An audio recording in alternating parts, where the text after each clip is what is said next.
What's up, guys? Here again for another vlog. Thank you for visiting my channel. I'm Herbal Carol, and I'm so excited today, guys, dahil nalaman ko na yung Yamaha NMAX TechMax is nandito na pala sa Cebu at nasa casa na. So doon tayo papunta ngayon, and hopefully makapag-take tayo ng video doon at ma-review na rin natin para makapag-upload din tayo sa page natin. But today, while we are navigating to the casa, is yung pag-uusapan natin is yung mga bagay na nagustuhan natin sa ating Yamaha Aerox 155cc. So ito nga, the 10 things I like about the Yamaha Mio Aerox 155cc. Sa case ko is standard version kasi hindi pa to Aerox S yung gamit ko eh. So, to give you a background, this has been with me for already 2 years and a couple of months. And so far talaga, grabe, yung reliability ng motor na to is the best. Hindi ako nasiraan dito sa daan isang beses sa 2 years ko na paggamit nito. Kaya I'm so excited right now na pag-usapan natin yung mga nagustuhan ko dito sa Yamaha Mio Aerox 155cc. And wag na natin patagilin pa at pag-usapan na natin yan. Let's go!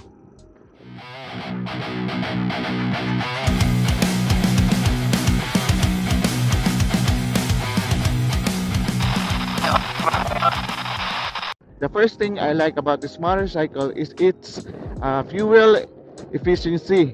So pag city ride ka, pumapalo siya ng up to 35 kilometers to 42 kilometers per liter ng gas mo. So grabe, napakasulit na yon, guys, if nasa city ride ka. And if nasa long ride ka naman, mas kukonti yung tawag dito yung gas consumption mo.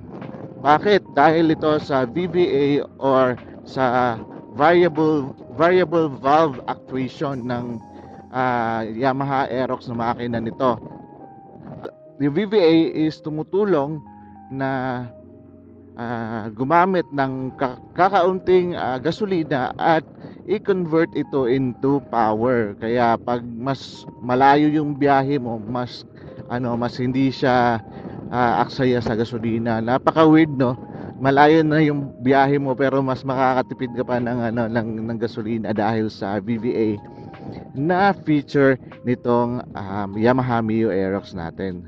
And even sa NMAX may VVA din yon. So very talaga, ekonomiya talaga when it comes to the gas consumption dito sa ating Yamaha Mio Aerox. So second is comfortability. So maganda yung upuan niya, guys. Premium yung ginamit nila na material sa upuan niya. So hindi ka bang problema sa long ride at hindi ka talaga parang sasakit or init yung yung pet mo. And yun yung isa sa mga nagustuhan ko. Pero kung gusto niyo pang mas komportable pa kayo, pwede din kayong bumili ng mga aftermarket na mga camelback na upuan, dahil I think hindi ko pa na-experience, but I think that is a bit more comfortable than the one that we are using right now, or the stock seat dito sa ating motorsiklo. So third thing I like about this motorcycle is yung parts and maintenance nitong motor na to. So sa parts, grabe, ang dami na dyan sa market. So pag nasiraan ka, hopefully not, gaya ko, is meron kang access agad sa mga piyesa, sa mga accessories dito sa ang ating Yamaha Mio Aerox 155cc. At sabi ko nga, parts and maintenance, mostly ng mga parts nitong Aerox is affordable. Gaya ng mga bola, gaya ng mga belt, nasa lang talaga siya, nasa range lang talaga siya sa market. Hindi kagaya ng ibang malalaking brands tulad ng BMW or ibang sikat na brands, Vespa, na iba talaga yung presyo and mahirap pa sa parts. Yun yun yung kagandahan dito sa Aerox natin, parts and maintenance, affordable lang. So yung fourth thing I like about this motorcycle is the accessibility ng information. What do I mean by that? So for example, may binili ka na accessories gaya nitong visor ko, yung Zipath na visor.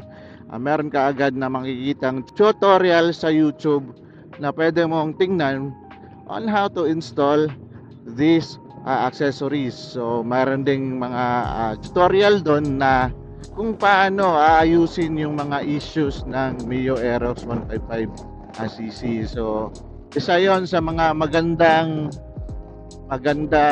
tawag dito, i-consider nyo pag bibili kayo ng Yamaha Mio Aerox is the availability ng information sa social media or sa YouTube or sa iba pang mga platform. So goods na goods yan at hindi ka problema kasi this motorcycle has been here for a couple of years now. So madaming information dyan online na pwede nating tingnan in order to fix and for the betterment of our riding experience dito sa motor nating Aerox. And fifth is appearance. Yun talaga, appearance. Grabe yung pagka-aggressive nitong motor na to and hindi siya maliit guys, bulky siyang tignan. Silingon talaga ng mga tao pag dumadaan na tayo dito sa Aerox natin, lalo na nung nilagyan na natin ng visor tong motor natin, no. Parang namamalikmata sila if ADV ba. Pero yun nga, Aerox pala yung motor natin. And aside from that, yung aerodynamics pala ng Aerox na to, kaya pala Aerox, no? Aerodynamics. So this is really built na mabilisan or tawag dito, minsan nga ginagamit ito sa racetrack kasi mataas yung seating ground clearance niya and pwede talaga siyang pang banking. So maganda tong Aerox when it comes to its appearance and its aerodynamics. The seventh thing I like about Mio Aerox 125cc is its seat storage. Napakalaki talaga ng seat storage nito, kasya ang isang full face helmet and at the same time may sobra pa, so pwede ka pang maglagay talaga aside from the full face helmet.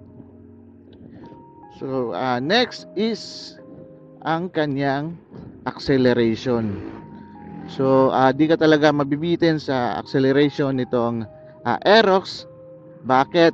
Kasi nagpo-produce na siya ng 13.9 Newton meter at 6,500 RPM yung torque niya. So grabe, napalakas na talaga ng arangkada nitong mga motor na to. Seventh thing I like about this motorcycle is yung maneuver niya. Napakadali lang talaga siyang i-maneuver. Napaka smooth, napakagaan i-maneuver. And at the same time, lalaban talaga siya sa pasiksikan kapag traffic, no? So ingat-ingat lang talaga na huwag maging kamote pag traffic sa siksikan. All goods to para sa mga siksikan. And pwede mo rin itong parang i-banking, but I'm not encouraging you to do that, no. Just ride safe always whenever you go and take care para hindi tayo madisgrasya at hindi rin tayo makadisgrasya sa daan. Yung pangwalong gusto ko dito sa motor natin is hindi siya ma-vibrate. What I mean about that is kapag yung naka-steady lang siya, hindi siya ma-vibrate yung ano niya, yung tawag dito, yung manubela niya. Compared to the competitor na sabi talaga nila, grabe talaga yung vibrate, napakaingay. So this is a better option, no, when you can't bear about the vibration. So sa akin naman, goods naman tong Aerox natin na hindi siya nagba-vibrate. Nasa 9 na tayo.